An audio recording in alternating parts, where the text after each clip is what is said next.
നമസ്കാരം. S V ജേണലിലേക്ക് ഒരിക്കൽ കൂടി സ്വാഗതം. എപ്പോഴും പറയാറുള്ളത് പോലെ തന്നെ നമ്മുടെ വീഡിയോയുമായി ബന്ധപ്പെട്ടിട്ടുള്ള നിങ്ങളുടെ അഭിപ്രായ വ്യത്യാസങ്ങളെല്ലാം കമൻറ്റുകളായി രേഖപ്പെടുത്തുക. വിഷയത്തിലേക്ക് വരാം. കേരളത്തിൽ ഇനിയിപ്പോൾ സാബു എൻ ജേക്കബിൻ്റെ യുഗമാണ് 2020. എന്തുകൊണ്ടാണെന്ന് വെച്ചാൽ ഈ സാബു എൻ ജേക്കബ് ഇപ്പോൾ വലിയ ശക്തമായൊരു നീക്കം നടത്തിയിട്ടുണ്ട്.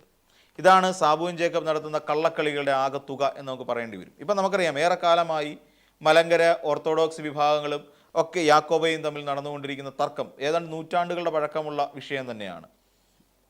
2017 ഇതുമായി ബന്ധപ്പെട്ടുകൊണ്ട് ജൂലൈ മാസത്തിൽ സുപ്രീം കോടതിയുടെ ഒരു ഉത്തരവുണ്ടായിരുന്നു.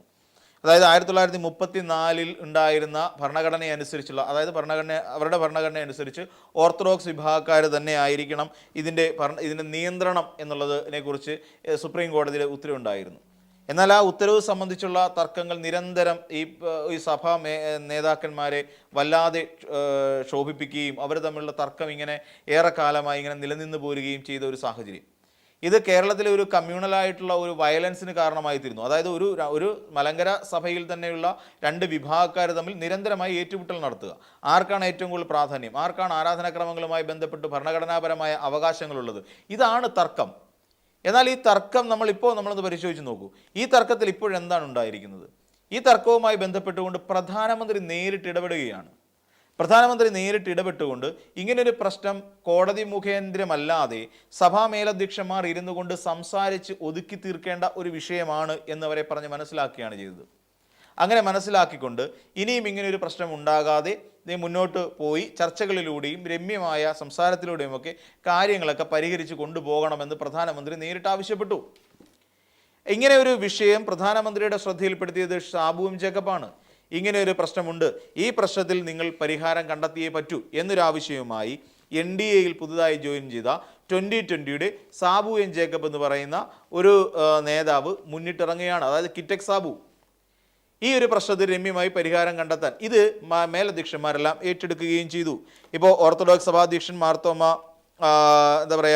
തൃതീയൻ കത്തോലിക്ക ബാബയൊക്കെ ഇതുമായി ബന്ധപ്പെടുത്തുകൊണ്ട് ഇത് ഏറ്റെടുക്കുന്ന ഒരു ഇത് വന്നു. അതോടൊപ്പം തന്നെ ഇഗ്നാത്തിയോസ് ദ്വിതീയൻ ഇവരുമായിട്ടൊക്കെ ചർച്ച നടത്തിയ സാഹചര്യത്തിൽ ഇവരൊക്കെ ഇതുമായി ബന്ധപ്പെട്ടുകൊണ്ട് സഹകരിച്ച് മുന്നോട്ട് പോകാം എന്നുള്ള തരത്തിലേക്ക് കാര്യങ്ങൾ കൊണ്ട് എത്തിക്കുകയും ചെയ്തു. അപ്പോൾ ഇവിടെ നമ്മൾ മനസ്സിലാക്കേണ്ട ചില കാര്യങ്ങൾ കൂടിയുണ്ട്. അതായത് ഇവിടെ ഇനി എന്താണ് ഇതിനെ നമ്മൾ വെറും സഭാ മേലധ്യക്ഷന്മാർ തമ്മിലുള്ള തർക്കം, അവർ തമ്മിലുള്ള തർക്കത്തിന് അല്ലെങ്കിൽ അവരുടെ ഭരണഘടനാപരമായ കാര്യങ്ങളിലും അധികാര വികേന്ദ്രീകരണവുമായി ബന്ധപ്പെട്ട കാര്യങ്ങളൊക്കെ തർക്കം നടന്നു. ഇതിനെ പ്രധാനമന്ത്രി ഇടപെട്ട് പരിഹരിച്ചു. ഇത് അങ്ങനെ നിൽക്കട്ടെ. എന്നാൽ ഇതിനെ നമ്മൾ മറ്റൊരു തലത്തിൽ രാഷ്ട്രീയമായി നമ്മൾ ഇതിനെ നോക്കിക്കാണണം. രാഷ്ട്രീയമായി നോക്കിക്കാണുമ്പോൾ ഒരു ക്രിസ്തീയ വിഭാഗത്തിനിടയിൽ BJPയുടെ രാഷ്ട്ര നേതാവായിരിക്കുന്ന പ്രധാനമന്ത്രി നരേന്ദ്രമോദി നേരിട്ട് ഇടപെട്ടുകൊണ്ട് ഒരു സഭാ തർക്കത്തെ പരിഹരിക്കുന്നു.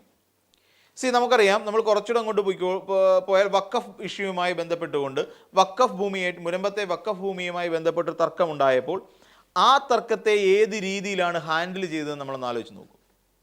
അവിടെ ആരാണ് സ്കോർ ചെയ്തുകൊണ്ട് പോയത്? നിരവധി ആളുകൾ, ഈ പറയുന്ന മുനമ്പത്ത് ഉള്ള ക്രിസ്തീയ അംഗങ്ങളെല്ലാവരിൽ ഏകദേശം 50ഓളം വരുന്ന ആളുകൾ വളരെ സിമ്പിളായി നമ്മൾ ആലോചിച്ച് നോക്കിക്കഴിഞ്ഞാൽ അവർ രാഷ്ട്രീയം മാറി, അവർ BJPയിലേക്ക് ചേക്കേറി.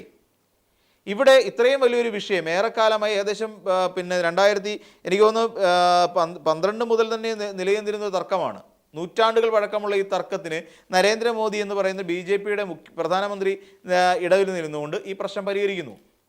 ഇവരെ പ്രധാനമന്ത്രിയോട് ഇക്കാര്യങ്ങൾ ഔദ്യോഗികമായും അല്ലാതെയും അറിയിച്ചതും ഇതിനുവേണ്ടി ഒരു നേതൃത്വം വഹിച്ചതും ആരാണെന്ന് ചോദിച്ചാൽ 2020യുടെ സാബു ആണെന്നേ. എങ്ങനെ പോകുന്നു രാഷ്ട്രീയം? അപ്പം മുനമ്പം വിഷയത്തിലടക്കം, വഖഫ് ഭൂമിയുമായി ബന്ധപ്പെട്ടുള്ള വിഷയത്തിലടക്കം അവരെ പറഞ്ഞ് ബോധ്യപ്പെടുത്തിയ കാര്യം എന്താണ്? ഇവിടെ ഇടത് വലത് സർക്കാരുകൾ നിരന്തരം പരിശ്രമിച്ചിട്ടും അല്ലെങ്കിൽ അവരാരും തന്നെ ഈ ഒരു വിഷയത്തിൽ കാര്യക്ഷമമായ ഇടപെടൽ നടത്താൻ തയ്യാറായിരുന്നില്ല എന്ന് പറയുന്ന ഒരു നരേറ്റീവ് സൃഷ്ടിക്കപ്പെടുന്നു. ആ ഒരു നരേറ്റീവിൻ്റെ ഭാഗമായി ചിന്തിക്കുമ്പോൾ നമ്മൾ ആലോചിച്ച് നോക്കൂ. ഇവിടെ മലങ്കരയുമായി ബന്ധപ്പെട്ടുകൊണ്ട് അവിടെ കോട്ടയം ജില്ലയെ അടക്കി ഭരിക്കുന്ന കേരള കോൺഗ്രസിനെ പോലുള്ള രാഷ്ട്രീയ പാർട്ടിക്ക് ഇതിനകത്ത് കാര്യക്ഷമമായി ഇടപെടാൻ കഴിഞ്ഞിട്ടില്ല എന്ന് പറയുന്ന ഒരു വലിയ കാര്യം അവിടെ വരികയല്ലേ? അതിന് പകരമായി 2020 സാബു എൻ ജേക്കബിന് ഇക്കാര്യത്തിൽ ഇടപെടാൻ കഴിഞ്ഞു. പ്രധാനമന്ത്രിയെ നേരിട്ട് ഇവരോടൊപ്പം ചർച്ചയ്ക്ക് കൊണ്ടുവരാൻ സാധിച്ചു. അങ്ങനെ ഈ പറയുന്ന പോലെ ഒരു വലിയ മാറ്റത്തിന് ഇവരുടെ ഒരു സഭയിലെ എല്ലാ തർക്കങ്ങളും പരിഹരിക്കാൻ സാബു മുന്നിട്ടിറങ്ങി. എങ്ങോട്ടാണ്? അപ്പോൾ ഒരു മതപരമായ ഏകോപനം വോട്ടുകളിൽ ഉണ്ടാകാനുള്ള സാധ്യത കാണുന്നുണ്ട്. അതായത് ഇതുവരെ കേരള കോൺഗ്രസ് എന്ന് പറയുന്ന ഒരു രാഷ്ട്രീയ കക്ഷിയോ അല്ലെങ്കിൽ യു ഡി എഫിനെയോ പിന്തുണച്ചുകൊണ്ടിരുന്ന ഒരു വലിയ വിഭാഗം ക്രിസ്തീയ വിശ്വാസികൾ നേരെ ഇനി മാറി ചിന്തിക്കാൻ പോവുകയാണെന്നാണ് അതിൻ്റെ അർത്ഥം. അവരവിടുന്ന് മാറി ചിന്തിച്ചുകൊണ്ട് BJP എന്ന് പറയുന്ന ഒരു രാഷ്ട്രീയ പാർട്ടിയിലേക്ക് കൊണ്ടുപോകുന്നു. നമ്മൾ ചുരുക്കി പറഞ്ഞ ക്രിസംഗികളായി മാറാൻ പോകുന്നു എന്നല്ലേ അതിൽ നിന്ന് നമ്മൾ മനസ്സിലാക്കേണ്ടത്. നൂറ്റാണ്ടുകൾ പഴക്കമുള്ള ഈ പ്രശ്നം പരിഹരിക്കാൻ ഒരു കിറ്റക് സാബു വേണ്ടി വന്നു. അപ്പോൾ കിറ്റക് സാബു അതിനെക്കുറിച്ച് വലിയ വായിൽ പറയുകയും ചെയ്യുന്നുണ്ട്. എല്ലാ പ്രശ്നങ്ങളും പരിഹരിക്കും, സഭയ്ക്കകത്തുള്ള പ്രശ്നങ്ങൾ എന്തും പരിഹരിക്കും, അതിനുവേണ്ടി ഞാൻ ഇടനിലക്കാരനായി നിന്നുകൊണ്ട് പ്രധാനമന്ത്രി അടക്കമുള്ള ദേശീയ നേതൃത്വത്തിൽ ഈ കാര്യങ്ങൾ ബോധിപ്പിക്കും, അങ്ങനെ ബോധിപ്പിച്ചുകൊണ്ട് ഞാൻ ഈ പ്രശ്നത്തിനെല്ലാം പരിഹാരം കണ്ടെത്തും. അതിനി മതപരമായ പ്രശ്നമാണെങ്കിലും അല്ലെങ്കിലും കേരളത്തിൻ്റെ ഏത് പ്രശ്നവും അവിടെ ബോധിപ്പിക്കുമെന്നാണ് കിറ്റക് സാബു പറയുന്നത്. അപ്പോൾ ഇവിടെ നിന്ന് പിടിവള്ളി നഷ്ടപ്പെട്ടു പോകുന്നത് ഒരുപക്ഷെ കേരളത്തിൽ നമ്മുടെ കോട്ടയം ജില്ല കേന്ദ്രീകരിച്ചുകൊണ്ടുള്ള കേരള കോൺഗ്രസിന് തന്നെയല്ലേ. കേരള കോൺഗ്രസും അതോടൊപ്പം തന്നെ നമ്മൾ അങ്ങോട്ട് വടക്കൻ ജില്ലകളിലേക്ക്, കോട്ടയം വിട്ടിട്ട് വടക്കൻ ജില്ലകളിലേക്ക് പോകുമ്പോൾ അവിടെ കുടിയേറ്റ കർഷകരായി നിൽക്കുന്ന അവർക്കിടയിലും ഇല്ലേ. അതായത് കേരള കോൺഗ്രസിൻ്റെ പിടുത്തമുള്ള പ്രദേശങ്ങളിലെല്ലാം അവിടെയെല്ലാം ഈ പറയുന്ന ഈ ക്രിസ്തീയ വിഭാഗങ്ങൾക്കിടയിൽ നിന്ന് വലിയ തോതിലുള്ള ഒരു കൊഴിഞ്ഞുപോക്കുണ്ടാകാനുള്ള സാധ്യതയാണ് കാണുന്നത്. അതാണ് പറഞ്ഞത്, ഇതിനെ രാഷ്ട്രീയ മാനത്തോടു കൂടി തന്നെ വേണം കാണാൻ. കിറ്റക് സാബു വെറുതെ കയറി ഇടപെട്ടതല്ല. കിറ്റക് സാബുവിനെ സംബന്ധിച്ചിടത്തോളം ഈ 2020 എന്ന് പറയുന്ന അരാഷ്ട്രീയം കലർന്നിരുന്ന അല്ലെങ്കിൽ അരാഷ്ട്രീയവാദിയായി അറിയപ്പെട്ടുകൊണ്ടിരുന്ന കിറ്റക് സാബു ഇന്ന് നിൽക്കുന്നത് BJPയുടെ കൂടാരത്തിനകത്താണ്, NDയുടെ കൂടാരത്തിനകത്താണ്. അപ്പം കിറ്റക് സാബുവിൻ്റെ പ്രാഥമികമായ ലക്ഷ്യം എന്താണ്? തൻ്റെ 2020 എന്ന് പറയുന്ന ഒന്നിനെ കേരളത്തിൻ്റെ അങ്ങോളം ഇങ്ങോളം എത്തിക്കുക.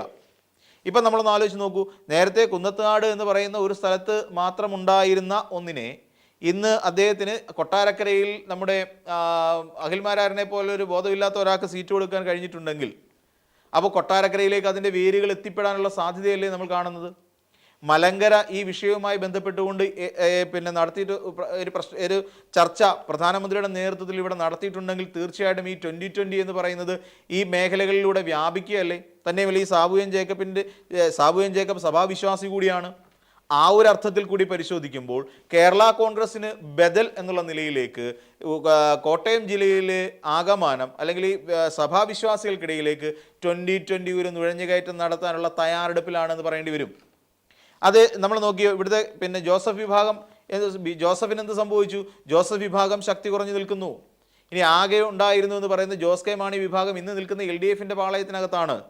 അപ്പം ഇങ്ങനെ നോക്കുമ്പോൾ സഭാവിശ്വാസികളുമായി നേരിട്ടടുത്ത് നിൽക്കുന്ന സാബു എൻ ജേക്കബ് എന്ന് പറയുന്ന രാഷ്ട്രീയ നേതാവിൻ്റെ 2020 എന്ന് പറയുന്ന പാർട്ടിയിലേക്ക് ആളുകളെയും ക്രിസ്ത്യാനികളെയും ആകർഷിക്കാൻ വേണ്ടി നടത്തിയ ഗൂഢമായ നീക്കം തന്നെയാണ് ഇതിൻ്റെ പിന്നിൽ പ്രവർത്തിച്ചത്.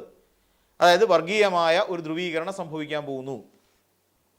ഇതപ്പോൾ കോട്ടയം ജില്ലയിൽ കൂടി അപ്പോൾ 2020 എത്തിക്കഴിഞ്ഞിരിക്കുന്നു. ഇനി അങ്ങോട്ട് നോക്കൂ, കോട്ടയം അങ്ങോട്ട് കഴിഞ്ഞാൽ പിന്നെ കണ്ണൂർ, കാസർഗോഡ് മേഖലകളിലെ അല്ലെ വയനാട് മേഖലകളിലെ മലയോര കർഷകർക്കിടയിലേക്കും കൂടി ഇതിൻ്റെ അലയോലികൾ കൊണ്ട് എത്തിച്ചു കൊടുക്കാൻ സാബു എൻ ജേക്കബിന് കഴിയുന്നു. ഇങ്ങനെ സംഭവിക്കുമ്പോൾ ഇത് 2020 എന്നതിനപ്പുറത്ത് നിന്ന് നോക്കുമ്പോൾ, കുറച്ചുകൂടെ വിശാലമായ അർത്ഥത്തിൽ നോക്കുമ്പോൾ NDA എന്ന് പറയുന്ന മുന്നണി വിപുലീകരിക്കപ്പെടുകയും ചെയ്യുന്നു. ആ മുന്നണിക്ക് കൂടുതൽ വോട്ട് കിട്ടുന്നതിന് സാഹചര്യം വരികയും ചെയ്യുന്നു. ഇനി ഇവർക്ക് 2020 സ്വാധീനമുള്ള ഏതെങ്കിലും ഒരു മേഖലയിൽ കൊണ്ടുവന്ന് ഒരു BJP സ്ഥാനാർത്ഥിയെ നിർത്തിക്കഴിഞ്ഞാൽ സാബു എൻ ജേക്കബ് അതിനകത്തുള്ള സാഹചര്യത്തിൽ 2020 ഒരു വലിയ വിഭാഗം പ്രവർത്തകരെ രംഗത്തേക്ക് ഇറക്കിക്കൊണ്ട് ആ സീറ്റ് BJPക്ക് ഉറപ്പിക്കാൻ സാധിക്കില്ലേ? തീർച്ചയായിട്ടും സാധിക്കും. അപ്പോൾ കേരള കോൺഗ്രസ് എന്ന് പറയുന്ന ഇപ്പോൾ തന്നെ ശക്തി കുറഞ്ഞുകൊണ്ടിരിക്കുന്ന ജോസഫ് ഗ്രൂപ്പിൻ്റെ പ്രാധാന്യം കുറയുന്നു. ആ 2020 അവിടെ മേൽക്കൈ നേടാൻ സാധിക്കുന്നു. ഇവിടെ മതപരമായ ഒരു ഏകോപനം, ഒരു വോട്ടിൻ്റെതായ ഒരു ഏകോപനം കേരളത്തിൽ സംഭവിക്കാൻ പോകുന്നു.